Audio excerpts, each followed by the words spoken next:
Well, welcome to this edition of Whiskey and WealthTech. I'm your host, Alex Sermon, Managing Director of Wealth and Institutional here at First Rate.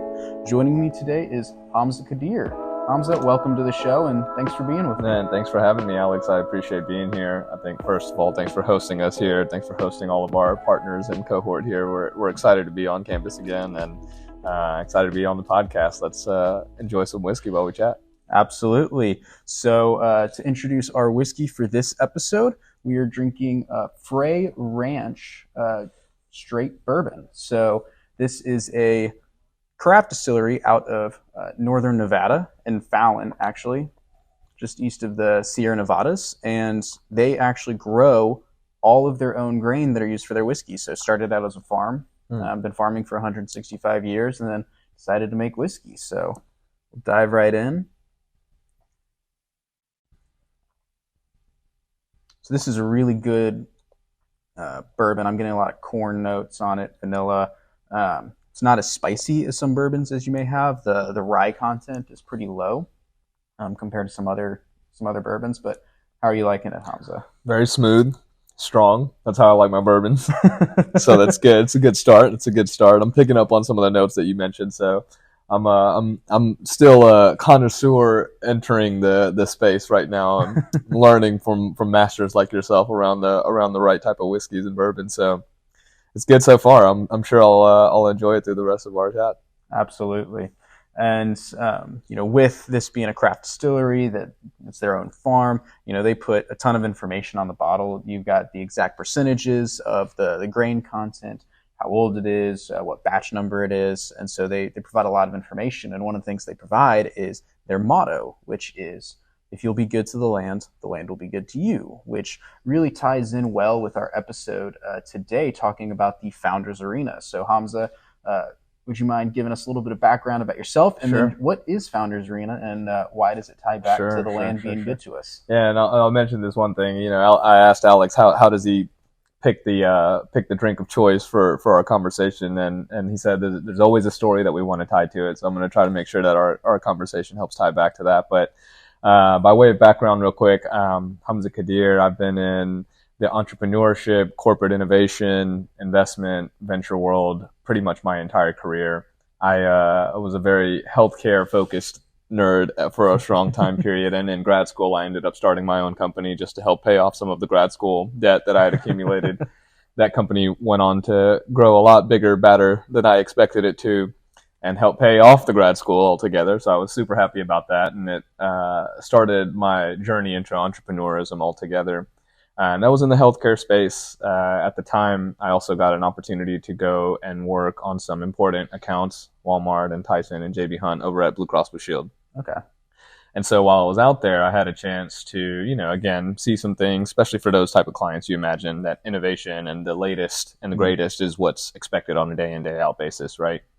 And so what we started realizing was that some of the things that our clients were ultimately asking for, our enterprise level clients, they wanted the next generation of tools and solutions and benefits to provide back to their employees.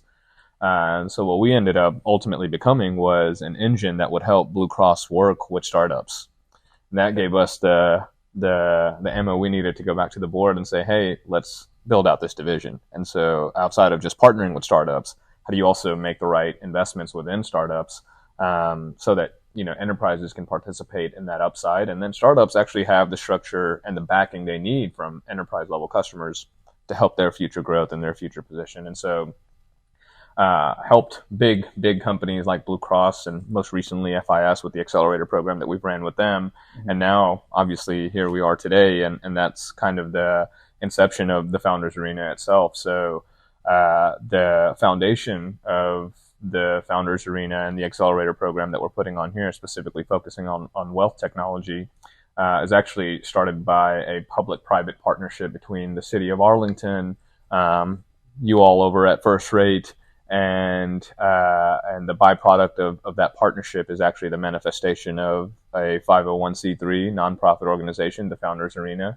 and our mission and vision in that sense is to ultimately build not only strong accelerator programs that are differentiated and focusing solely on, not solely, but primarily solely on generating revenues for these companies. Revenues are always a little bit more attractive than venture capital because revenues stick, right? Venture capital can burn out quickly. And so we wanted to build a program specifically to help these tech companies build revenue generating opportunities and ultimately help them scale from that standpoint. And where the public side of the partnership ultimately comes into view is that we want these companies to, consider Arlington home one day, right? And so can you put part of your footprint or part of your offices out here, whether it's at the First Rate campus or the Founders Arena or anywhere within the beautiful community of Arlington.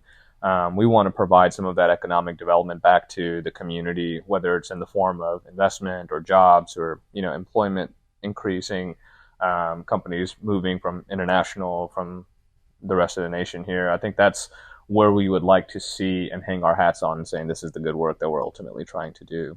Mm-hmm. So that's a bit of the background so far, Alex.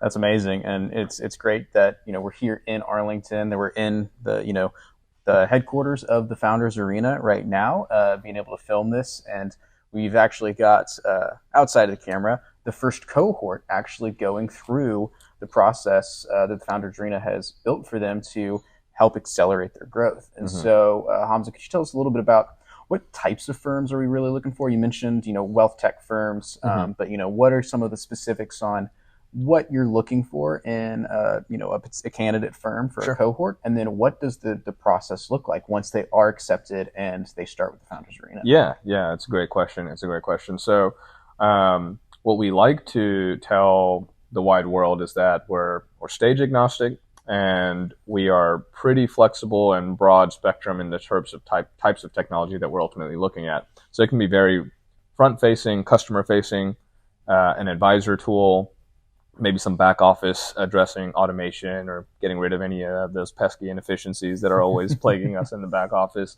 Or if it's, even beyond that, if it's on the audit, compliance, cybersecurity side, we welcome all of these types of technology firms to come in, because I think one thing that we've learned is that these types of accelerator programs are great for surfacing what's next on the horizon. So when we're asking wealth managers and institutions that provide technology to wealth managers, what's the next horizon of companies, or what's the next priority of companies that you're ultimately looking for, that's what helps us kind of, I guess, navigate across the landscape of financial services and financial technology.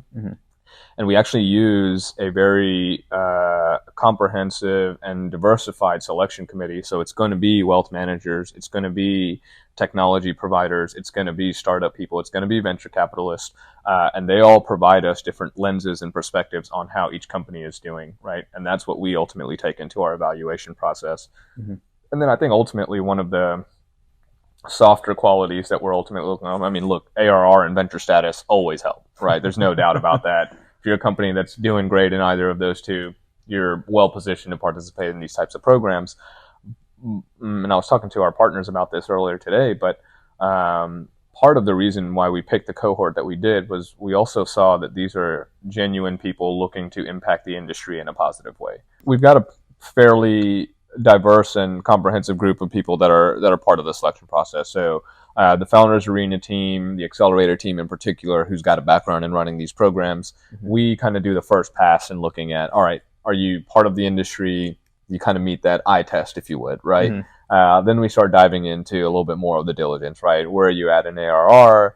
Where is your venture position? Have you done this before? Who are your current partners? Things of that nature to help us understand where this company is in their life cycle. And then we put those companies in front of the VCs, the technology players, the First Rates of the world, right? The clients of wealth managers themselves, and industry experts that can not pinpoint the exact spot that a company is, but really understand what would be helpful to grow that company and help scale that company. I think that's partially of where we're ultimately, like I said, we want to work with good founders that are building good businesses for the right reasons, right? And so that's essentially what we try to decipher coming out of the selection process. And look, we've got the objective side of it, the subjective side of it. We try to bring a perspective holistically across all of that to ultimately end up with our decision. So I think we had close to somewhere between 70 to 100 very qualified applications this last go around.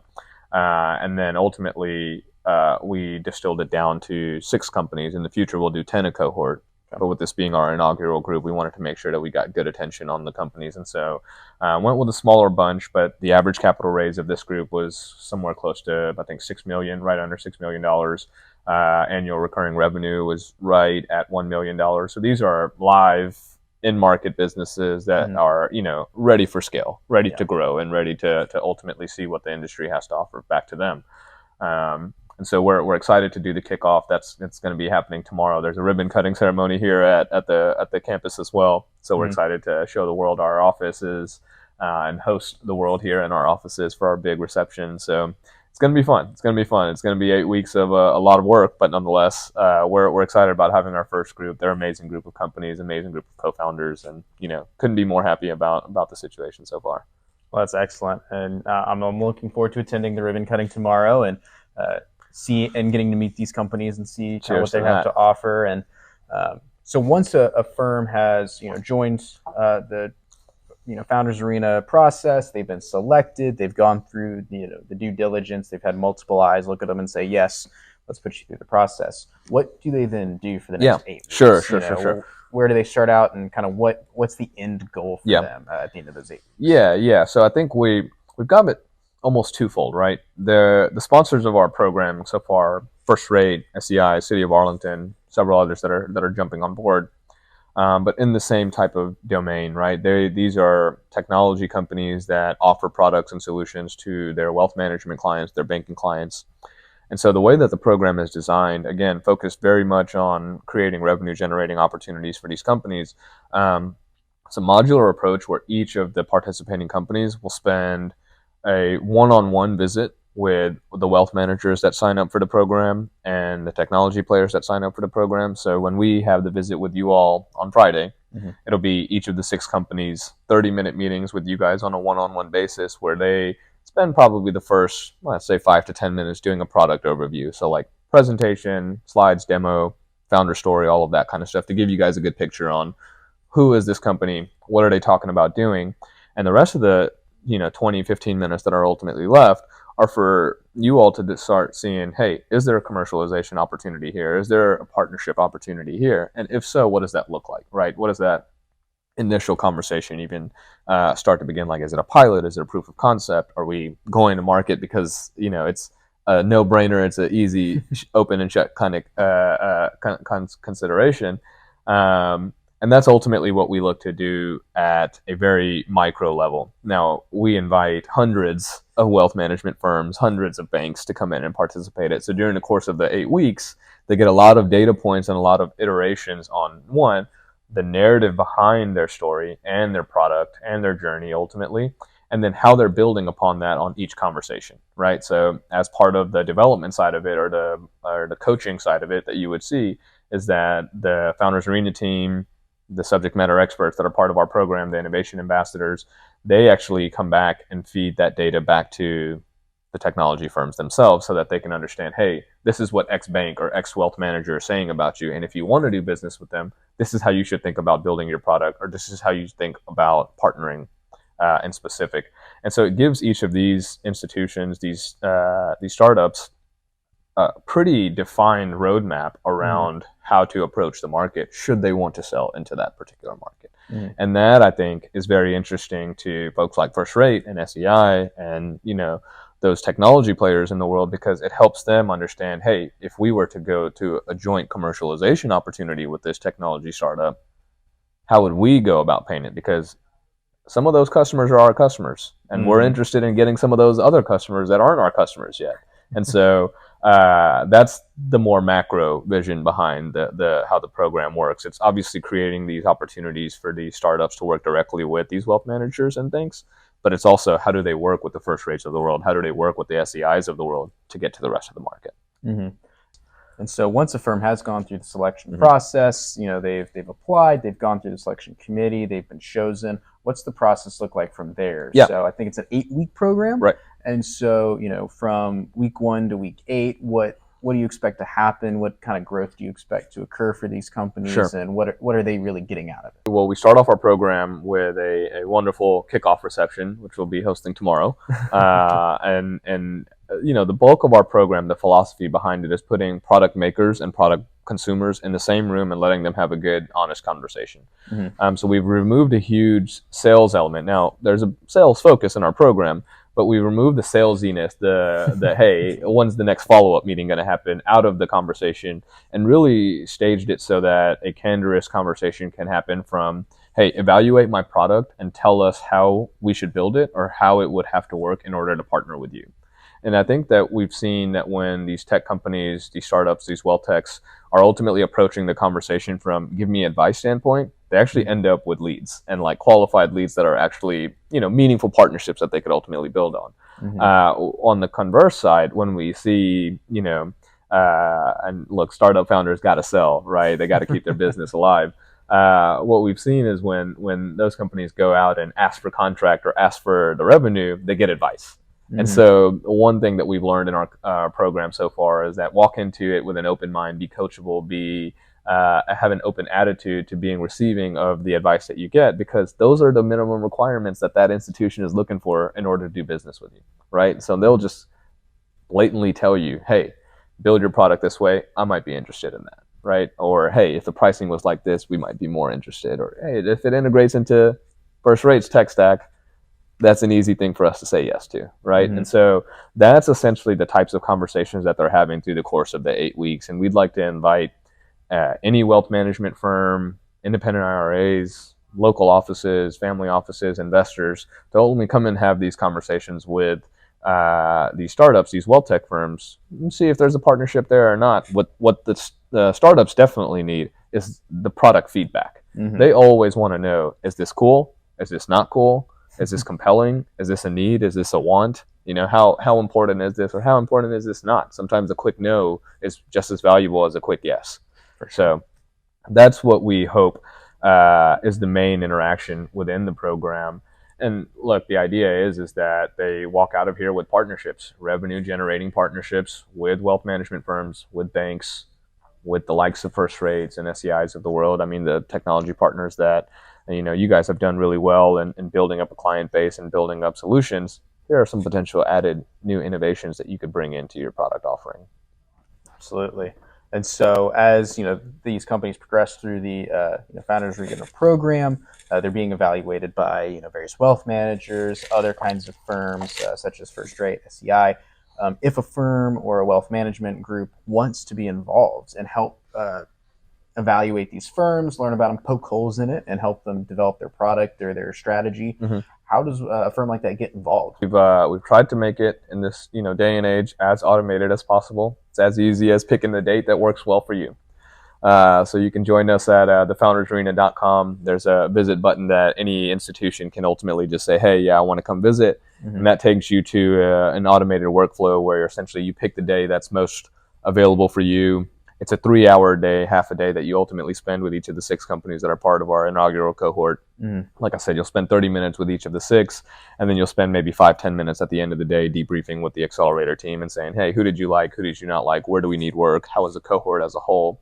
So we try to build that confidant relationship with these wealth management firms and the banks, ultimately to serve as their trusted advisor for this R&D that we're ultimately providing to them. So what the bankers have said to us in the past about these types of programs is, you guys have done a year's worth of R&D for us in a day, right? Mm-hmm. And that is helpful to them because they don't have to worry about the same diligence process moving forward. They know that these companies have been not only vetted by us as accelerator administrators, or people that run accelerators, but their peer groups, right? Mm-hmm. They're technology providers as is. If they can work with a First Rate, then they may be able to work with us as well, right? If they can work with an SEI, that gives us the comfortability that they've crossed the regulatory threshold, they can meet the diligence scrutiny. So we try to take some of that heavy lift off of the participating organizations and say, hey, this should be a fun day for you to talk to 6 really cool companies, and for the ones that you guys want to partner with and be interested in, great. If not, they appreciated your advice and feedback, and they're going to go off and build better because of the insight that you shared with them. For sure. And so, whenever a firm is meeting with these, startups, is it remote? Is it Oh on yeah, site? Is there a hybrid option? yep. So, what's that look like for these Yeah, firms? absolutely. Thanks for asking that. I missed that part of it. So the program overall is in a hybrid format, and we've made virtual opportunities available throughout the 8 weeks. And so we actually kick off with a bunch of virtual visits on Monday. Actually, that's when our first set of visits are starting. Obviously, we're on site this week, and we've got part of that planned. Mhm. But the week of October 10th, 11th, we're hosting our conference in which we invite the wealth management industry and anyone that sees themselves as a enthusiast of wealth tech to come in and join us there for demo day. That's the culminating day for the program, and that leads directly into the first rate conference as well. And Absolutely. so we hope that on-site week is a really great opportunity for all of First Rate's clients, all of the partners around, to kind of get a 2-for-1, if you would, get a chance to see these companies at our shindig, and then continue the party over at First Rate the rest of the week. So that'll be the Absolutely. in-person opportunity, and then virtually we make it available, and we'll work with time zones. We've even worked with institutions and partners even in Alaska and Hawaii, right? So we'll Yeah. even work with your geographic time zone and make sure that it's nice and convenient for you. And we've got some international ambitions, some global ambitions as well, and so Mhm. we're pretty accommodating on how a wealth office could get involved. We just need to know that they want to get involved. Of course. So now, so you don't have to be based in Arlington to Right. be able to participate in this. You can be wherever. And to your points about the demo day, that is right before the First Rate WealthTech Connect conference. So for those of our listeners that are First Rate clients, you could potentially go to both conferences and be able to meet with these firms, understand what they're doing. To Hamza's point, get the R&D of a year done in a day, Right. and be able to then go off and participate in the First Rate conference as well, and be able to experience that. So we're here in Arlington, Texas, where the Founders Arena is now headquartered. So what made you pick Arlington? You talked about at the beginning, this was initiated with a joint venture between the city of Arlington, the Founders Arena, supported by First Rate, SEI. Right. What made this particular area attractive? And we're not typically known for wealth tech here in Arlington, other than First Rates. We're typically known for being where the Dallas Cowboys play, Sure. And they're still called the Dallas Cowboys, despite never having played in Dallas. Right. But what really brought you here? So I think it was a couple of things, and there were some very interesting advantages that Arlington put forth that I think some other municipalities or other areas may not have quite in the same way. One, First Rate's office is headquartered here. It's really easy. It's just down the sidewalk, so it's good to have an anchor partner just close by and within the stone's throw. And then it's also good to have a city that is willing to back a program like this. Many cities, economic development organizations are not thinking about how to convince the next tech world into their community. They're typically focused on bread and butter businesses, manufacturing, construction. The sort real estate, right? The typical high venture worth of economic development opportunities. And so I think one, it goes to say that when you have private organizations like First Rate that are forward thinking and tech forward, that's always a great added. When you have the city who's also on board with it from that standpoint, that's the double dip. Now I think some of those additional unfair advantages that I think we can talk about as to why Arlington. You mentioned obviously the Cowboy Stadium, the Ranger Stadium, and all of our rich history around sports in Arlington contribute a lot of tax dollars ultimately, and those tax dollars have been actually reserved a lot for this type of activities and this type of programming. So when the city of Arlington says that, hey, we're going to generate this tax income and put it back into the city, they are obligated to help support these types of programs. So again, strong support from the public and private, both at a financial and a resource standpoint, is what allows this type of foundation to succeed. Now, I think again, when you have you know, some of the wealthier families of our nation here, very, very nice and localized. That helps bring a world in which the economic development can happen around them, right? It gives you the opportunity to actually go out and seek. And over time, what that does is build the right infrastructure. And what I'm getting at ultimately is it's nice to have a completely international airport within 15 minutes of your office, right? And the reason why that is because when you're inviting a company, one of our companies from Australia, headquartered in Australia, and when they say, hey, I can get a direct flight from here to Australia, not many other places in the world, in North America, in the south of North America in particular, that are just making that claim nice and easy. And, it's a 15-minute Uber ride over there, right? And so when international firms are looking to find a home in the United States, it's really interesting when you have the resources and the infrastructure that can help enable that, right? So when the city is willing to back it, come up with creative incentive packages, have a place where people can live, eat, work, play, all within, a reasonable distance of where they are typically, that makes it a lot easier for companies to say, hey, maybe I should consider building my office here. Maybe I should consider having a footprint here. And so I think it was, a little bit of a perfect storm that we had from the private and public side of it. But I think Arlington in general has done really well in building a strong infrastructure around supporting businesses. And now we're entering another phase in which they're supporting tech businesses, venture-backed tech businesses. And so I think that that'll help produce hopefully more fruitful economic development for them in the future as well. Yeah, that's amazing, and it's so interesting that Arlington's being able to do that, and not every city is thinking this way and trying to bring in these types of firms.